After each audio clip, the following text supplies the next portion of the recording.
कि फितने के इस दौर में अमल करने की तरफ जल्दी करो। यहाँ से शुरू किया था और आज तीसरा खुतबा है। उस दिन की तैयारी कर लो जिस दिन के बारे में अल्लाह ताला फरमा रहा है, यौमुल ला बैउन फीही वला खुल्लतुन वला शफाआ। ख़रीदो फरोख्त नहीं हो पाएगा नेकियों का, कि कोई किसी की नेकी उस दिन ख़रीद ले। दोस्ती यारी कुछ काम नहीं आएगी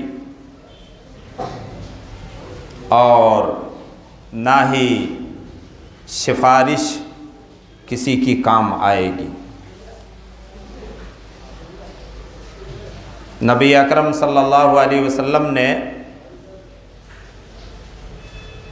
फितने के दौर में फितनों की संगीनी को बताते हुए जो फरमाया कि जिस तरह से तारीक और अंधेर रात की तारीकी और अंधेरी अलग अलग होती है, उसी तरह से फितने भी अलग अलग रूनुमा होंगे। उससे पहले नेकियां करने में जल्दी करो। नौबत यहाँ तक पहुँच जाएगी, बिगाड़ यहाँ तक पहुँच जाएगा, फसाद यहाँ तक पहुँच जाएगा, इस्लाम और मुसलमानों के दुश्मनों के प्रोपेगंडे इस कदर बढ़ जाएंगे कि दीन और ईमान की कोई हकीकत और हैसियत लोगों की नज़रों में नहीं रह जाएगी। सुबह को एक आदमी मुसलमान होगा, शाम को काफिर हो जाएगा, इस्लाम से मुर्तद हो जाएगा। शाम को मोमिन होगा तो सुबह को काफिर हो जाएगा। दुनिया के मामूली मफाद के लिए, छोटे से फ़ायदे के लिए लोग दीन को बेच देंगे। आज ये मंज़र ऐसे बहरूपियों का खेल और तमाशा देखने को मिल रहे हैं। मीडिया बड़ी तरक्की कर चुका है। इस्लाम और मुसलमानों के ख़िलाफ़, ख़ास तौर से नौजवानों के ख़िलाफ़ जो चीज़ें पढ़ती हैं, नौजवान जिस चीज़ से बहक सकते हैं, गुमराह हो सकते हैं, ऐसी चीज़ों को आज बड़ी तेज़ी से मीडिया फैला रहा है।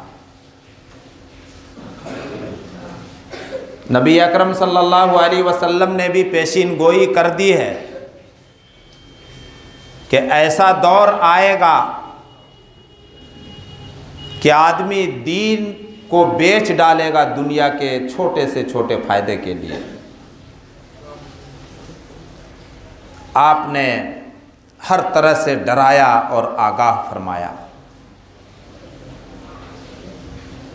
अल्लाह ताला ने भी अपने बंदों को आगाह कर दिया, वत्तकू यौमल ला तजज़ी नफ्सुन अन नफ्स, वत्तकू यौमल ला तजज़ी नफ्सुन अन नफ्सिन शैआ। बड़ी भारी बात है। उस दिन की तैयारी करो, उस दिन का खौफ खाओ, उस दिन से डरो जिस दिन कोई आदमी दूसरे का काम नहीं आएगा। दुनिया में आदमी उलझनों में फंसता है, केस मुकदमे में फंस जाता है, तो उसके घर वाले, उसके दोस्तों अहबाब एड़ी चोटी का जोर लगा करके फंसे हुए आदमी को उसकी आजमाइश से छुड़ाने की कोशिश करता है, कानूनी चारा जोई करता है। ये शक्ल कल क़यामत के दिन नहीं चल पाएगी। दुनिया में बहुत सारे मसाइल और प्रॉब्लम्स, केस व मुकद्दमे आदमी दूसरे के सोर्स और पैरवी से और शफाअत से हल करवा लेता है। लेकिन जब हम सब मुख्तार कुल और शहनशाह मुतलक के पास हाजिर होंगे और कोई अपने बुरे करतूत की वजह से फंस जाएगा तो वहाँ कोई सोर्स और पैरवी और सिफारिश भी नहीं चलेगी। आज शफाअत और सिफारिश का मतलब मुसलमानों ने गलत समझ रखा है। अंबिया किराम सिफारिश करेंगे, नबी अकरम सल्लल्लाहु अलैहि वसल्लम शाफिउल मुज़निबीन हैं, गुनहगारों की सिफारिश करेंगे। फरिश्ते भी गुनहगारों के हक़ में सिफारिश करेंगे। सुलहा औलिया, अल्लाह के नेक और मुत्तकी परहेजगार बंदे भी गुनहगार बंदों के हक़ में सिफारिश करेंगे, लेकिन अल्लाह ताला की इजाज़त मिलने के बाद। जब तक अल्लाह रब्बुल आलमीन इजाज़त नहीं देगा कोई किसी की सिफारिश नहीं कर सकेगा। मन ज़ल्लज़ी यशफ़उ इंदहु इल्ला बिइज़्निह। अल्लाह ताला ने सवाल किया है, भला कौन ऐसा है जो उस शहनशाह मुतलक, मुख्तार कुल, हाकिम मुतलक के पास उसकी इजाज़त के बग़ैर सिफारिश कर सके। वला यशफ़ऊन इल्ला लिमन इर्तज़ा वहुम मिन खश्यतिही मुशफ़िक़ून। ये अंबिया किराम, उम्मत के नेक लोग, फरिश्ते सिर्फ उन्हीं लोगों के लिए सिफारिश कर पाएंगे जिनके लिए अल्लाह की रज़ामंदी और खुशनुदी और अल्लाह की इजाज़त होगी। सिफारिश करना तो दूर की बात है। वहुम मिन खश्यतिही मुशफ़िक़ून। ये फरिश्ते, ये अंबिया, अल्लाह के नेक बंदे अल्लाह के खौफ और उसकी खशियत से लर्जा तरसा और दहशत ज़दा और खौफ में मुब्तला होंगे। ये तो सिफारिश करने वालों का हाल होगा, जिनको अल्लाह ताला सिफारिश की इजाज़त देगा। तो अल्लाह ने उसी दिन से डराया है और इस तरह से डराया है, ऐसी सूरतों से डराया है, ऐसे कंडीशन से डराया है जिन सूरतों से और कंडीशन को इख्तियार करके और ज़रिए को अपना करके हम दुनिया में अपने मसले को हल कर लेते हैं। वला युक़बलु मिन्हा शफ़ाअह। किसी की तरफ से उस दिन किसी की सिफारिश भी कबूल नहीं होगी जब तक कि अल्लाह इजाज़त नहीं देगा। वला युख़ज़ु मिन्हा अदल। कभी कभी भारी दंड, तावान और जुर्माना अदा करके दुनिया के मसले को हल कर लेते हैं, लेकिन अल्लाह ताला फरमा रहा है उस दिन गुनहगार और मुजरिम के लिए, गुनहगार और मुजरिम की तरफ से कोई बदल और एवज़ भी काबिल कबूल नहीं होगा। वला हुम युनसरून। और ना ही उस दिन इंसानों की मदद हो सकेगी। नबी अकरम सल्लल्लाहु अलैहि वसल्लम ने इसी दिन की तैयारी के ताल्लुक़ से फरमाया, और फितनों के रूनुमा होने से पहले पहले उस दिन की तैयारी करो। यग़तनिम खम्सन क़ब्ल खम्स। 5 चीज़ों को गनीमत जानो, 5 चीज़ों से पहले।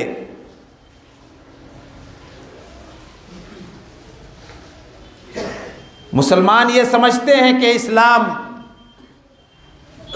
दुनिया की ज़िंदगी से हम किस तरह से फ़ायदा उठाएं, दुनिया की ज़िंदगी को किस तरह से गुजारें, हम अपनी जवानी को कैसे गुजारें, सेहत और तंदुरुस्ती की कैसे हिफाजत करें, सेहत और तंदुरुस्ती को किन कामों में लगाएं, अपनी खुशहाली और मालदारी को किन चीज़ों में सर्फ करें, फुर्सत के औकात को कहाँ सर्फ करें और ज़िंदगी में हम क्या कुछ करें। मुसलमान ये समझते हैं कि इस्लाम इन चीज़ों में कोई रहनुमाई नहीं रखता है। माअज़ल्लाह, अस्तग़फिरुल्लाह। इस्लाम हमारी पूरी ज़िंदगी को मुनज़्ज़म और सिस्टमेटिक बनाना चाहता है। इस्लाम मुसलमानों को आवारा नहीं देखना चाहता। इस्लाम मुस्लिम नौजवानों को अपनी जवानी बर्बाद करते हुए नहीं देखना चाहता है। आपने फरमाया 5 चीज़ों से पहले 5 चीज़ों को गनीमत जानो, और ये 5 चीज़ें तुम्हारी ज़िंदगी का सरमाया, तुम्हारी ज़िंदगी की पूंजी और कैपिटल है। अगर इनमें से किसी को भी तुमने गलत इस्तेमाल करके सर्फ किया, अगर इनमें से किसी को भी तुमने मिसयूज करके ख़राब कर लिया, तो ना सिर्फ ये कि तुम्हारी दुनिया तबाह व बर्बाद होगी, कल क़यामत के दिन तुम किसी की सिफारिश भी नहीं पाओगे। सबसे पहली चीज़, शबाबका क़ब्ल हरमिक। अल्लाहु अकबर। जिंदगी का क्रीम हिस्सा जवानी है। सब इसको मानते हैं कि जिंदगी का क्रीम और सबसे अहम हिस्सा जो है वो इंसान की जवानी है। तो इस्लाम ये सिखा रहा है, बुढ़ापे के आने से पहले पहले जवानी को गनीमत समझो। अपनी जवानी को ऐसे कामों में सर्फ करो कि तुम्हारी दुनिया भी बने और आखिरत भी बने, दुनिया वाले भी खुश रहें, तुम्हारे माँ बाप भी खुश रहें, और तुम्हारा रब और पालनहार जो तुम्हारी किस्मत का मालिक है, तुम्हारी जवानी का मालिक है, वो आने वाहिद में चाहे तो तुम्हारी जवानी को ख़त्म कर दे, वो चाहे तो तुम्हारी जवानी को भारी बीमारी में बदल दे, वो चाहे तो तुम्हारी जवानी को ऐसी हालत में कर दे कि तुम बिस्तर पर आहें भर भर कर और सिसकियां ले ले करके गुजारो। अल्लाह ना करे ऐसी नौबत आए। अल्लाहुम्मा हफ़ज़ना, अल्लाह हम सब की हिफाजत फरमाए। तो जवानी को बुढ़ापे से पहले गनीमत जानो। आज जवानों में ये तसव्वुर है कि जवानी दुनिया की रंगीनियों से फायदा उठाने का और दुनिया की रंगीनियों से इंजॉय करने के लिए है। दुनिया की रंगीनियों से लुत्फ लेने का नाम जवानी है। मेरे भाइयों और दोस्तों,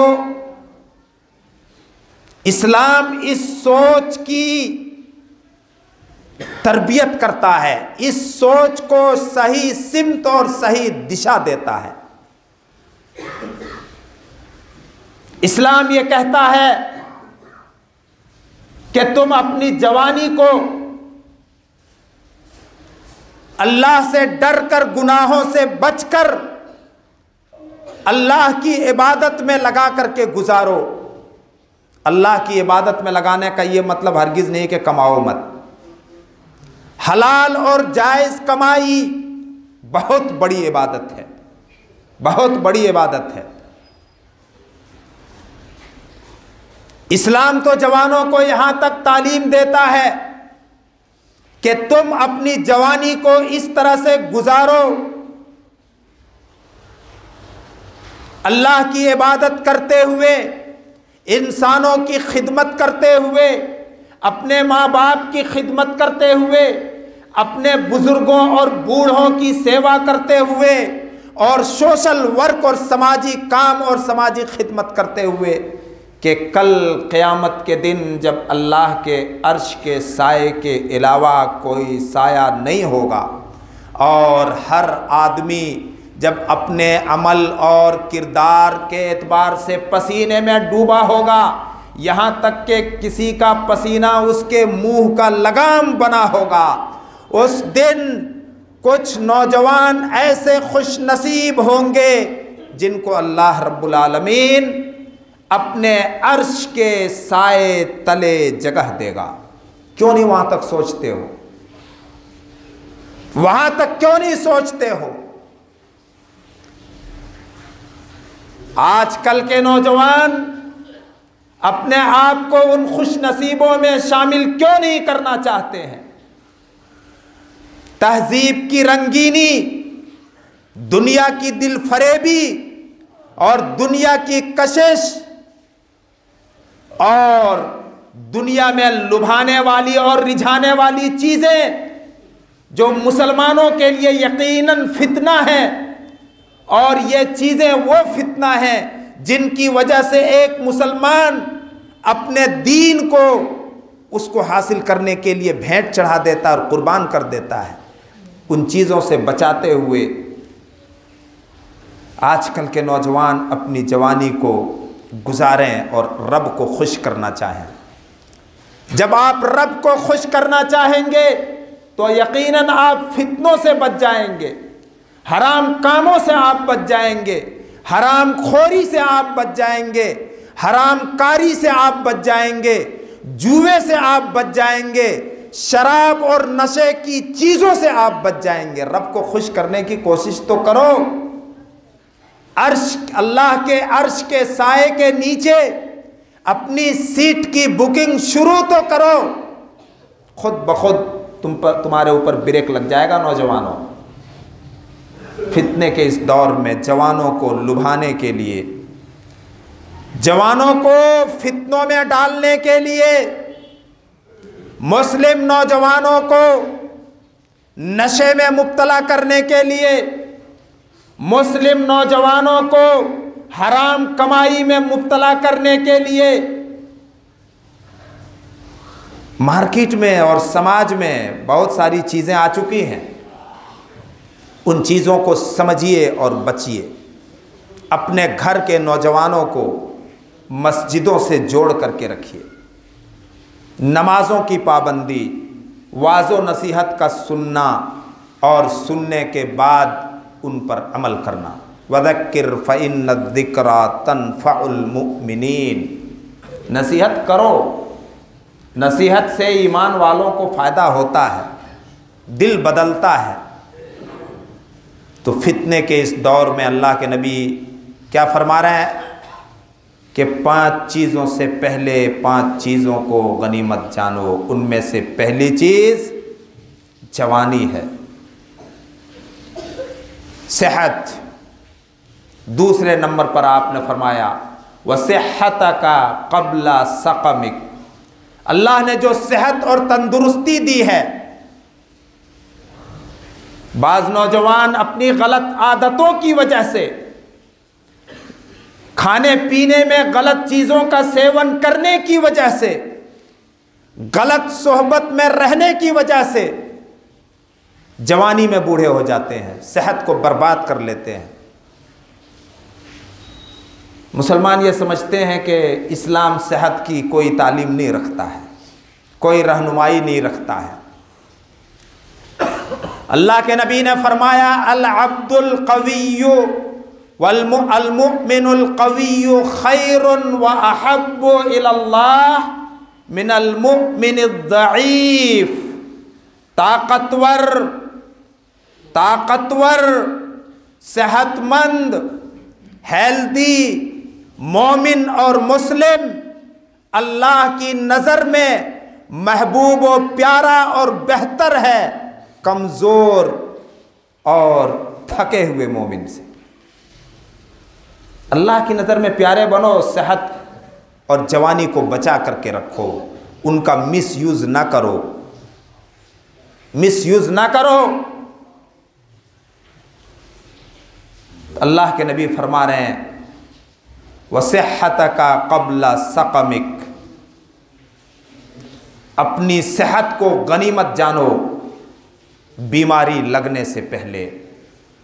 अल्लाहुम्मा हफ़ज़ना, बीमारियों की कसरत और बुहतात का दौर और ज़माना है। इलाज व मुआलजा भी तरक्की करता जा रहा है, बीमारियां भी खूब फैल रही हैं। नबी अकरम सल्लल्लाहु अलैहि वसल्लम बीमारियों से हिफाजत के लिए सुबह शाम दुआ पढ़ते, अल्लाहुम्मा आफिनी फ़ी बदनी, अल्लाहुम्मा आफिनी फ़ी समई, अल्लाहुम्मा आफिनी फ़ी बसरी। आराम दे मेरे सेहत, मेरे जिस्म और मेरे शरीर में, कान में, आँखों में, ख़ास तौर से आप इनकी हिफाजत और सलामत के लिए दुआ पढ़ते थे। वमत्तिअना बिअस्माइना व कुव्वतिना, बिअस्माइना व अबसारिना व कुव्वतिना मा अहयैतना। अल्लाह से भीख मांगते थे, ए अल्लाह हमें फ़ायदा उठाने का मौका दे, हमारी आँखों से, हमारे कान से और हमारी ताकत व कुव्वत से और सेहत से, और इन चीज़ों को हमारा वारिस बना। आपने यहाँ तक दुआ की, हमारी नस्ल को तू सेहतमंद बना, बीमारियों से महफूज रख, यहाँ तक आपने दुआ की। इस्लाम ऐसी रहनुमाई रखता है मेरे भाई और दोस्तों। तो आपने फरमाया कि सेहत को गनीमत जानो बीमारी लगने से पहले। सेहत के दिनों में रब को राज़ी और खुश करो, बीमारी लगने के बाद अल्लाह हिफाजत और पनाह में रखे। अल्लाह के नबी फरमाते सय्यिउल अस्काम, बुरी बीमारियों से बचा। बुरी बीमारियां क्या है कि आदमी बिस्तर पर पड़ जाए, अल्लाह ना करे, अल्लाह ऐसी नौबत ना लाए। लाइलाज बीमारियां जिनका कोई इलाज नहीं, जिनसे शिफायाबी की उम्मीद नहीं, ऐसी बीमारियों से बचा। तो ऐसी बीमारियों के लगने से पहले इस सेहत की कदर करो, तंदुरुस्ती की कदर करो। सेहत और बीमारी का मालिक अल्लाह है। अगर आज तंदुरुस्त, तवाना, ताकतवर और अच्छे हो तो कोई ज़रूरी नहीं कि शाम तक तुम तंदुरुस्त तवाना रह पाओगे। तंदुरुस्ती के दिनों में रब को राज़ी करने की कोशिश करो। अल्लाह ताला हम सबको अमल की तौफीक दे। अल्लाह रब्बुल आलमीन हमारे तमाम गुनाहों को माफ़ फरमाए, हमारे गुनाहों से दरगुज़र फरमाए और हम सबको मरने के बाद जन्नत नसीब करे, जहन्नम से बचाए। जब तक हमें ज़िंदा रखे ईमान व इस्लाम पर रखे, और जब हमारा ख़ात्मा हो तो ईमान व इस्लाम पर हो, और अल्लाह ताला हम सबको अपनी मर्ज़ियात पर चलाए और उन तमाम कामों से बचाए जो उसकी नाराज़गी के सबब हैं। अल्लाह ताला हम सबको बीमारियों से बचाए, मुसीबतों और परेशानियों से बचाए, बीमारों को तंदुरुस्ती और शिफा अता करे, और जो किसी किस्म की उलझन परेशानी में मुब्तला हैं अल्लाह ताला उनको उनकी परेशानी और मुसीबत और उलझन से निजात दे, दूर कर दे। यकीनन वही मुश्किल कुशा है, हर तरह के मुश्किलात दूर करने वाला वही है।